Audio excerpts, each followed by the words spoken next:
안녕하세요.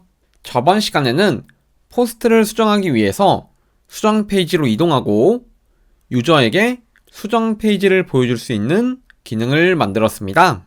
이번 시간에는 수정 페이지로 이동한 유저가 수정할 내용을 작성하고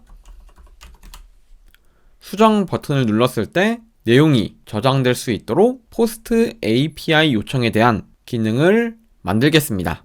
우리는 이미 get API 요청 로직을 만들었습니다. 뷰 로직을 보시게 되면 get 요청에 대한 로직을 보실 수 있는데요. 다시 한번 복습을 하자면 수정 페이지로 이동하기 위해서 포스트 업데이트 API가 호출이 되었고요. 이때 호출되는 방식은 get 요청이었습니다. 포스트 업데이트 로직에서는 get 요청 로직을 타고요. 유저에게 포스트 업데이트라는 템플릿을 넘겨주었습니다. 데이터를 저장하기 위해서 필요로 하는 로직은 포스트 방식의 요청입니다. 수정한 데이터를 저장하기 위해서 버튼을 누르게 되면 이 수정 페이지를 보기 위한 같은 URL이 호출이 되는데요. 이때는 get 방식이 아닌 포스트 방식이 호출이 되겠습니다. 그럼 우리는 포스트 요청에 따른 로직을 작성하면 되겠습니다. 코드를 작성하기 전에 get 메서드와 포스트 메서드 관련해서도 리마인드를 위해 다시 한번 이야기를 나눠보겠습니다. HTTP API 호출에 따른, 즉 HTTP 요청에 따른 메서드는 get이나 post만 있는 것이 아닙니다. put, delete, options 같은 여러 메서드들이 있는데요. 가장 많이 사용되는 메서드는 get과 post겠습니다. 똑같은 URL을 호출하더라도 요청 메서드에 따라서 다른 행동을 하는 것입니다. get 요청은 템플릿을 갖고 올 때처럼 리소스를 가져올 때 사용을 하고요. 주소창에 주소를 입력하고 요청을 하게 되면 지금 보시는 바와 같이 페이지를 받아오기 위해서는 이것 또한 get 요청을 하고 있는 겁니다. 포스트 요청은 서버에 데이터를 전송하고 서버에 데이터 저장이나 수정 같은 변경사항을 만들 때 사용되는데요. 주로 데이터를 입력하고 저장, 수정 버튼이 눌렸을 때 데이터 핸들을 위해서 포스트 요청을 하겠습니다. 결국에는 개발자가 URL, 즉 API가 호출이 되었을 때 get 요청과 포스트 요청에 따라서 동작하는 로직을 작성을 해주셔야 되겠습니다. 각각의 메서드들은 일종의 룰이기 때문에 각각 상황에 맞게 메서드를 선택하고 API를 디자인한 다음에 뷰 로직을 작성하고 필요한 곳에서 API를 호출해 주시면 되겠습니다. 가장 많이 사용되는 메서드는 페이지 요청을 위한 get과 데이터를 다루기 위한 post를 사용하겠습니다. 지금은 이 두 개의 메서드만 알고 계셔도 기능 개발은 하실 수 있는데요. 하지만 더 나은 개발자가 되고 폭넓게 지식을 쌓기 위해서는 이런 메서드들도 있구나 정도는 알고 있으시면 도움이 되겠습니다. 오늘 개발을 해야 될 내용인 버튼이 눌리고 API가 호출이 되었을 때 수정을 위한 포스트 메서드 로직을 작성하도록 하겠습니다. 코드를 작성하고 설명을 드리도록 하겠습니다.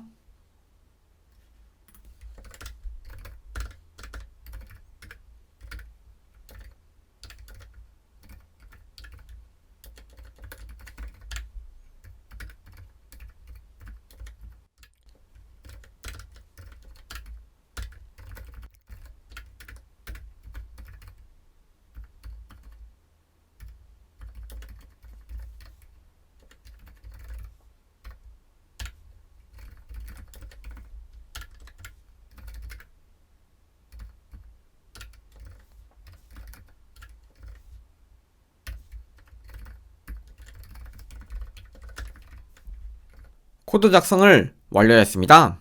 리퀘스트로부터 포스트 데이터를 갖고 오고 이전에 만들어 놓은 업데이트 포스트 폼에 데이터를 넘겨주시면 되겠습니다. 데이터가 유효한지 확인할 수 있는 isValid 함수를 호출해서 데이터의 유효성을 체크하고 데이터가 유효하다면 폼에 클린드 데이터로부터 필요한 키값을 입력해서 데이터를 사용하시면 되겠습니다. 이렇게 작성된 코드는 장고 폼을 활용하는 일종의 정형화된 방식이라고 설명을 드렸습니다. 유저가 수정한 캡션 데이터를 갖고 와서 앞쪽에서 조회한 포스트 데이터를 활용하여 캡션을 수정하고 세이브 함수를 통해서 저장을 해주시면 되겠습니다. 저장 후에는 유저에게 피드 페이지를 넘겨주시면 유저가 피드 페이지로 다시 이동할 수 있겠습니다. 로직 작성을 완료했으니 테스트를 진행하도록 하겠습니다. 다시 피드 페이지로 이동하고 수정을 해보겠습니다.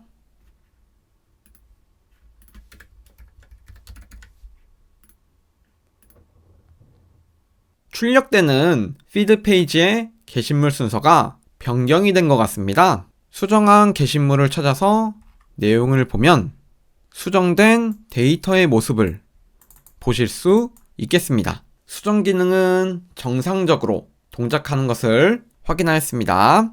기능 개발은 완료되었는데요. 달라진 게시물의 순서 이야기와 앞서 설명드린 수정 로직에 대해서 조금 더 설명을 드리도록 하겠습니다. 수정 로직부터 보자면 데이터를 구분할 수 있는 키값인 하나만 존재하는 유일한 아이디로 검색하여 포스트 데이터를 찾아오고 그렇다면 이 데이터는 유일한 하나의 데이터입니다. 이렇게 조회해서 갖고 온 데이터의 캡션 내용을 수정을 위해서 유저로부터 전달받은 캡션 데이터로 변경을 해주시는 겁니다. 데이터베이스 언어인 SQL 쿼리를 이용하여 데이터를 수정한다면 SQL 언어의 문법을 사용을 해주셔야 되는데요. 장고에서는 파이썬 언어가 아닌 SQL 언어를 사용해서 데이터를 수정하지 않고 단순히 포스트 객체의 캡션 필드 값에 데이터를 변경해 주시면 되겠습니다. 장고 강의에서는 SQL 언어에 대해서 강의를 하지는 않는데요. 언급한 이유는 웹을 개발하신다면 언젠가는 만나게 될 내용이기 때문에 SQL이라는 키워드를 알고 있으면 좋겠다 싶어서 말씀을 드리고 싶었습니다. 다음으로 포스트 게시물 순서에 대해서 이야기를 나눠보겠습니다. 데이터 수정에 따라서 추출되는 포스트의 순서가 조금 달라졌는데요. 데이터 순서를 항상 보장받기 위해서는 데이터를 추출할 때 정렬을 해주셔야 됩니다. 피드 페이지의 데이터와 템플릿은 어떤 로직에서 받아올까요? 잠시 찾아보도록 하겠습니다. 바로 인덱스 함수에서 피드 페이지를 넘겨받겠습니다. 포스트 데이터의 추출 부분은 이 라인입니다. 마지막 부분에 order by 함수를 추가해 주세요. 함수 인자로는 정렬할 포스트 모델을 한번 확인하겠습니다. 포스트 모델에 컬럼을 입력해 주시면 되겠습니다. 모델을 확인해 보면 생성 기준으로 정렬을 하고 싶어서 create at 컬럼을 입력하도록 하겠습니다. 인자로 create at 컬럼을 입력해 주세요. 혹시 나는 수정 기준으로 정렬을 하고 싶다 라고 하신다면 updated add 컬럼을 이용해 주시면 되겠고요. 모델을 만들 때 상속이라는 개념을 활용해서 같은 내용의 컬럼들은 계속 반복해서 사용하지 않고 한 번만 정의를 하고 그리고 상속을 통해서 또 다른 모델에다가 추가를 할 수 있다는 것을 초기에 설명을 한번 드렸습니다. 다시 정렬 부분을 보시게 되면 최근 게시물부터 보기 위해서는 내림차순이 되어야 합니다. 그렇기 때문에 마이너스를 붙여주시면 되겠습니다. 이유는 컬럼만 입력하게 된다면 작은 순서에서 큰 순서로 올라가는 것이 이 오더 바이의 디폴트로 정의된 내용인데요. 그렇기 때문에 우리는 큰 순서에서 작은 순서로 보고 싶어 내림차순으로 마이너스 키워드를 통해서 정렬을 하도록 하겠습니다. 이런 기능들은 처음부터 알 수 있을까요? 당연히 알 수 없습니다. 필요한 기능을 키워드로 검색해서 찾아보셔야 되는데요.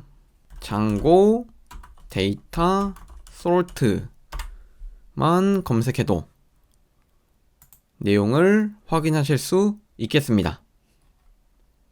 내용들에 대해서 쭉 한 번씩 읽어보시면 좋고요. 쭉 보시다 보면 오더바이에 대한 내용도 확인하실 수 있겠습니다. 처음에는 이러한 과정들이 익숙치 않고 시간이 걸리는 것이 맞습니다. 정말 잘하시고 있는 거고요. 어떤 분야도 그렇겠지만 개발도 어느 정도의 시간이 필요한 게 맞습니다. 하나씩 하나씩 찾아보고 경험치가 쌓이다 보면 문제 해결과 필요한 기능을 찾는 것이 점점 수월해지실 수 있을 겁니다. 다시 한번 피드 페이지를 조회하면 최근 게시물부터 볼 수 있도록 순서를 보장받을 수 있겠습니다. 다음 시간에는 좋아요 기능을 만들도록 하겠습니다. 감사합니다.